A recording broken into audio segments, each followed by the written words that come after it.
रतनगढ़ शहर पर चंद्रगुप्त नाम का राजा राज करता था। उसके 4 बेटे थे जो बड़े बहादुर और प्रतापी थे।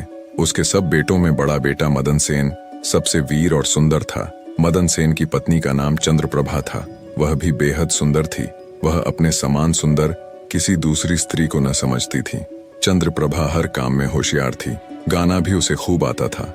एक दिन की बात है कि मदन सेन के पिता अर्थात राजा ने उसे उसकी किसी खता पर नाराज होकर देश निकाला दे दिया।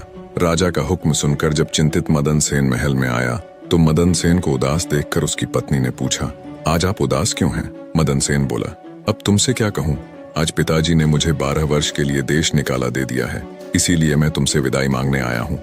यह सुनते ही चंद्रप्रभा गश खाकर गिरी और बेहोश हो गई। उसकी ये हालत देखकर मदन सेन के रहे सहे होशो हवास भी जाते रहे। वह सोचने लगा, मैंने बहुत बुरा किया जो अपनी पत्नी को सब कुछ बता दिया। मदन सेन ने जब चंद्रप्रभा पर गुलाब जल छिड़का तो उसे होश आया। होश में आकर चंद्रप्रभा ने मदन सेन से कहा, हे प्यारे, आप मुझ दासी को छोड़कर परदेश चले जाएंगे तो मैं आपके बिन कैसे जी पाऊंगी? मैं भी आपके साथ ही चलूंगी। तब मदन सेन ने कहा, तुम मेरे साथ कैसे चल सकती हो, क्योंकि परदेश में अनेक प्रकार के संकट भोगने पड़ते हैं और तुम नर्म व नाजुक गलीचों पर चलने वाली, महलों में रहने वाली उन दुखों को कैसे बर्दाश्त कर पाओगी? चंद्रप्रभा ने कहा, हे प्राणनाथ, महल के सुख आपके बगैर जंगल के दुखों से भी अधिक भयानक प्रतीत होंगे। इससे अच्छा तो यही है कि मैं भी आपके साथ ही चलूं। मदन सेन ने सोचा कि चंद्रप्रभा मेरे बगैर नहीं रह सकती, इसलिए मुझे यह शोभा नहीं देता कि इसको तड़पता छोड़कर चला जाऊं। बेहतर यह है कि इसे भी साथ ले चलूं। इस विचार के मन में आते ही मदन सेन ने अपनी पत्नी से कहा, अच्छा, तुम उदास मत हो, मैं तुम्हें अपने साथ ही ले चलूंगा। मदन सेन की बात सुनकर चंद्रप्रभा बड़ी प्रसन्न हुई और अपने पति के साथ जाने की तैयारियों में जुट गई। अगली सुबह चंद्रप्रभा और मदन सेन शहर से निकलकर एक जंगल में पहुंच गए। जब चलते चलते थक गए तो एक उचित जगह देखकर वे एक बरगद के वृक्ष के नीचे विश्राम करने लगे। वे बहुत अधिक थके हुए थे, अतः ठंडी हवा के झोंकों ने उन्हें नींद की वादी में पहुंचा दिया। मगर कुछ देर बाद ही एक सांप ने रानी को डस लिया। सांप के डसते ही रानी तड़पने लगी। मदन सेन की आंख खुली तो रानी को तड़पते देखा। सांप को जाते देखकर मदन सेन बेचैन हो गया। कुछ देर बाद रानी विष के प्रभाव से मर गई। मृत रानी को देखकर मदन सेन ऊंचे स्वर में विलाप करने लगा। उसका रोना धोना सुनकर जंगल के जीव जंतु गुर्राने लगे। मैं जीकर क्या करूंगा, इसी जंगल में प्राण त्याग दूंगा। ये मन में विचार कर वह रानी की लाश के पास से उठा और जंगल से लकड़ियां बीनकर इकट्ठी करने लगा। वह लकड़ियां इकट्ठी करता जाता और रो रो कर कहता जाता था, रानी की चिता में मैं भी जल जाऊंगा। संयोगवश शिव पार्वती जी पृथ्वीलोक का भ्रमण करते हुए उसी जंगल में आ पहुंचे। पार्वती ने जब मदन सेन के रोने की आवाज सुनी तो उन्हें बड़ी दया आई। उन्होंने शिव से कहा, हे प्रभु, कोई मानव हृदय विदारक स्वर में रो रहा है। उसके रोने से मेरा हृदय कांप रहा है। आप मुझ पर दया करके उसका दुख दूर कीजिए। पार्वती की बात सुनकर शिव ने कहा, हे प्रिय, मैं तुमको इसीलिए तो अपने साथ नहीं ला रहा था क्योंकि संसार में हर प्रकार के दुखी मनुष्य हैं। हम किस किस का दुख दूर करेंगे?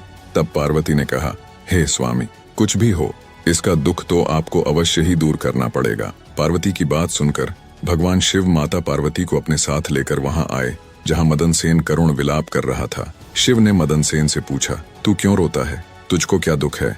मदन सेन ने कहा, मैं आपको अपने दुख का हाल कैसे सुनाऊं? मुझे इतना दुख है कि यदि धरती फट जाए तो मैं उसमें समा जाऊं।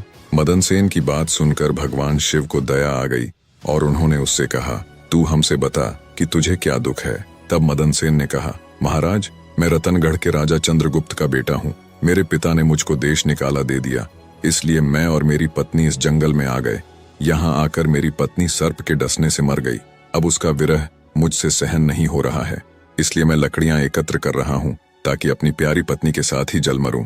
मदन सेन की ऐसी दुख भरी बात सुनकर शिव बोले, ऐ राजकुमार, संसार में आवागमन लगा ही रहता है। एक न एक दिन सबको शरीर छोड़कर जाना होता है। न कोई किसी के साथ आया है और न कोई किसी के साथ जाएगा। यदि तू जीवित रहेगा तो तुझे अनेक रानियां मिल जाएंगी, इसलिए तू मेरा कहा मान और देह त्यागने का विचार छोड़ दे। शिव के इन वचनों को सुनकर मदन सेन बोला, महाराज, आपने जो कुछ कहा वह सत्य है, किंतु ऐसी पतिव्रता पत्नी तो मुझे किसी भी जन्म में नहीं मिलेगी और न इसका वियोग मुझसे सहन होगा, इसलिए मैं इसके साथ ही मरूंगा। मदन सेन के हठ को देखकर महादेव जी बोले, राजकुमार, तेरी पत्नी की आयु 20 वर्ष थी जो इसने भोग ली। अब तो बस एक ही उपाय है, यदि तू अपनी आयु का कुछ भाग अपनी रानी को दे दे तो तुम दोनों की आयु बराबर हो जाएगी। यदि यह बात तुम्हें स्वीकार है तो रानी अभी जीवित हो जाएगी। शिव जी की बात सुनकर मदन सेन ने कहा, मुझे सहर्ष स्वीकार है महाराज। अब शिव ने मदन सेन के हाथ में पानी देकर उससे आधी आयु देने का संकल्प कराया और रानी के हाथ पैरों पर पानी डालने से पूर्व मदन सेन से कहा कि जब तुझे आवश्यकता हो तो यह संकल्प वापस भी ले सकता है। ज्यों ही संकल्प वापस लेगा त्यों ही यह रानी मर जाएगी। परंतु सावधान, रानी से यह बात मत कहना, किसी समय यह बात तेरे काम आएगी। ऐसा कहकर रानी पर जल छिड़ककर शिव पार्वती वहां से चले गए। उसी समय रानी उठकर बैठ गई और बोली, प्रिय, आज तो मैं बहुत सोई, आपने मुझे जगाया क्यों नहीं? मदन सेन ने कहा, तुम थकी मांदी थी, इसी कारण मैंने तुम्हें नहीं जगाया। अब वे दोनों आगे चल दिए। कितने ही दिनों बाद उन्हें एक बहुत सुंदर स्थान दिखाई दिया। वहां एक फकीर की कुटिया थी। जब वे दोनों वहां पहुंचे तो उन्होंने देखा कि एक सुंदर नौजवान फकीर बैठा हुक्का पी रहा है। वे दोनों थके हारे तो थे ही, अतः फकीर के पास बैठ गए। उसी समय राजकुमार ने रानी से कहा, रानी, मुझे प्यास लगी है, तुम कहो तो मैं जाकर कुएं से पानी पी आऊं, और अगर तुम्हें भी प्यास लगी हो तो तुम्हारे लिए भी लेता आऊंगा। यह सुनकर रानी ने कहा, मैं तो प्यासी नहीं हूँ, आप जाकर पी आइए। मदन सेन डोल व रस्सी लेकर कुएं से पानी पीने चला गया।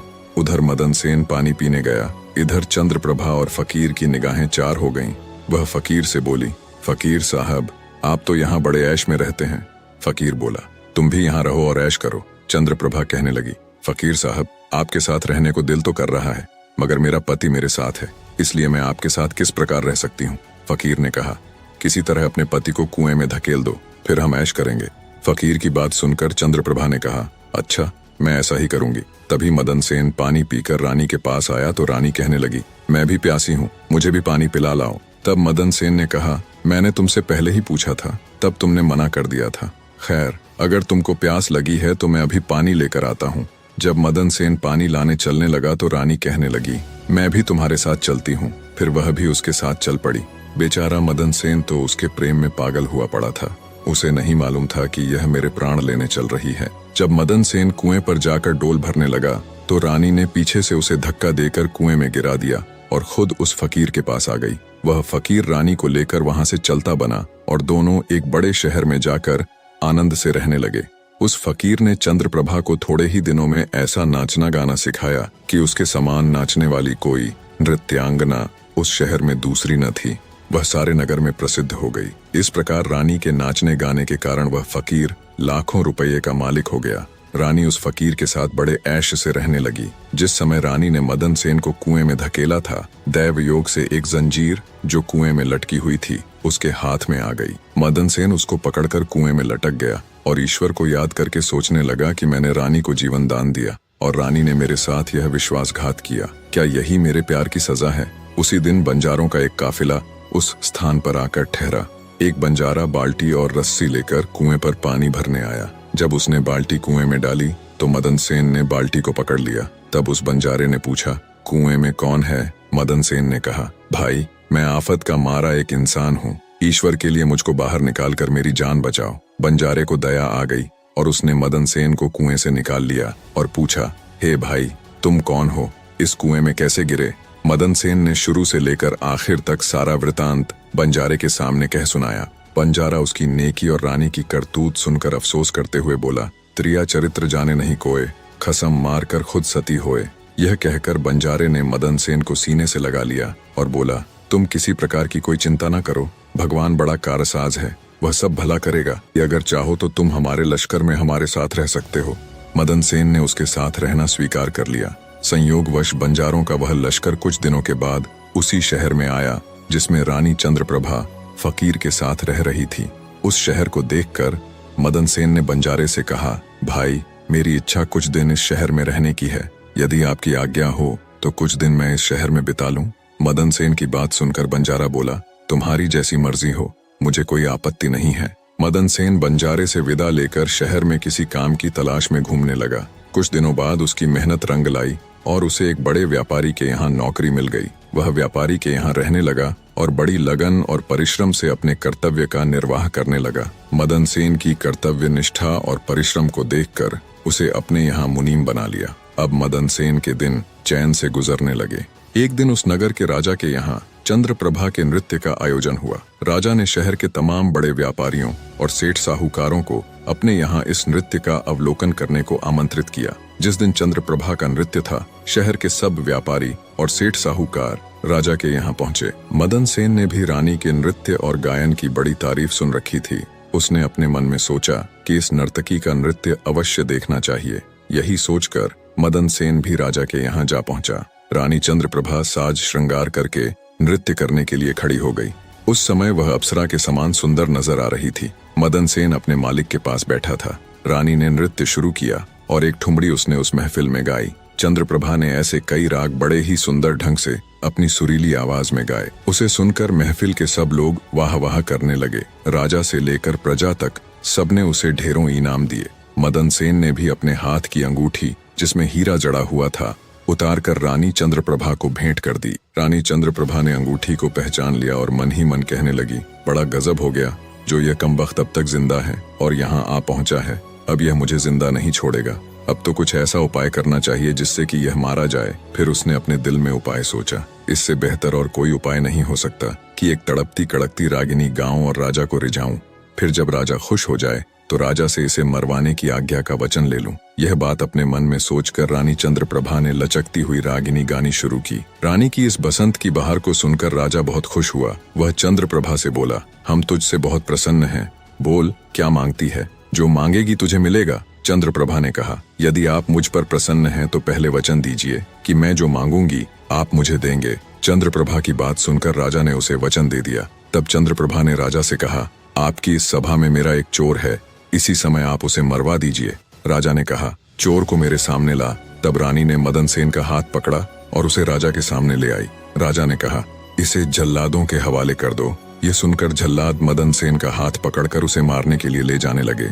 उसी समय मदन सेन का मालिक व्यापारी घबराकर मदन सेन के पास आया और उससे पूछा, तूने इस नर्तकी का क्या चुराया है जिसकी वजह से यह तुझे मरवाना चाहती है। मदन सेन ने अपने मालिक से कहा, मैंने इसका कुछ नहीं चुराया, बस तुम इस राजा को मेरी दो बातें सुन लेने के लिए राजी कर लो तो मेरी जान बच जाएगी। मदन सेन का मालिक यह सुनकर अपने साथी व्यापारियों और साहूकारों के पास आया और उन सब से मशवरा किया। उसने कहा, मित्रों, या तो राजा आज न्याय करे वरना हम सब इस शहर को छोड़कर चले जाएंगे। यह सलाह मशवरा करके सारे व्यापारी राजा के पास आए और कहने लगे, राजा साहब, हमारा मुनीम निर्दोष ही मारा जा रहा है। वो कहता है कि राजा ने मुझे मारने की जो आज्ञा दी है सो मुझे भी राजा की आज्ञा से मरना स्वीकार है, लेकिन मेरी दो बातें सुन ली जाएं। राजा ने व्यापारियों की बात सुनकर कहा, ठीक है, मुनीम को लेकर आओ। मदन सेन को लाया गया। राजा बोला, तुम जो कुछ भी कहना चाहते हो वह मेरे सामने कहो। मदन सेन ने कहा, मैंने क्या दोष किया है जिसके कारण आपने मुझे मृत्युदंड दिया है। राजा ने कहा, तू इस नर्तकी का चोर है। ये सुनकर मदन सेन ने कहा, मैं इस नर्तकी का चोर नहीं हूँ, मैं तो इसका पति हूँ। यह मुझे कुएं में धकेल कर एक फकीर के साथ चली आई है। तब चंद्रप्रभा ने कहा, महाराज, मैं इस चोर झूठे को क्या जानूं कि यह कौन है। फिर मदन सेन बोला, राजा साहब, अगर यह मेरी पत्नी नहीं है तो जो कुछ चीज मैंने इसे रास्ते में दी थी यह मेरी वो अमानत मुझे लौटा दे। तब रानी ने कहा, मुझे स्वीकार है।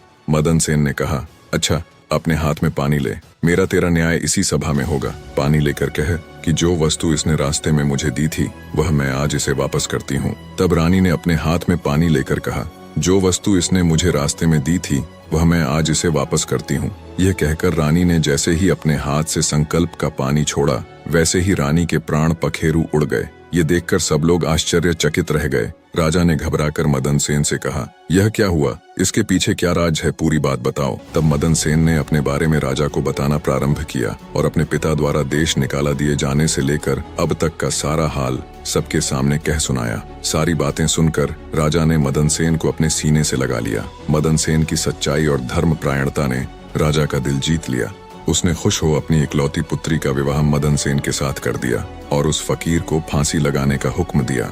निष्कर्ष, इस प्रेरणादायक कहानी से हम मदन सेन और रानी चंद्रप्रभा की जीवन यात्रा के माध्यम से सत्य, धर्म और कर्म की महिमा को समझेंगे। मदन सेन, जो एक धर्मपरायण व्यक्ति है, अपनी सच्चाई और ईमानदारी के बल पर जीवन की चुनौतियों का सामना करता है। दूसरी ओर चंद्रप्रभा अपने झूठ और धोखाधड़ी के कारण अपनी विनाशकारी नियति को प्राप्त करती है। यह कथा हमें यह सिखाती है कि झूठ और अधर्म से कभी स्थायी सफलता नहीं मिलती।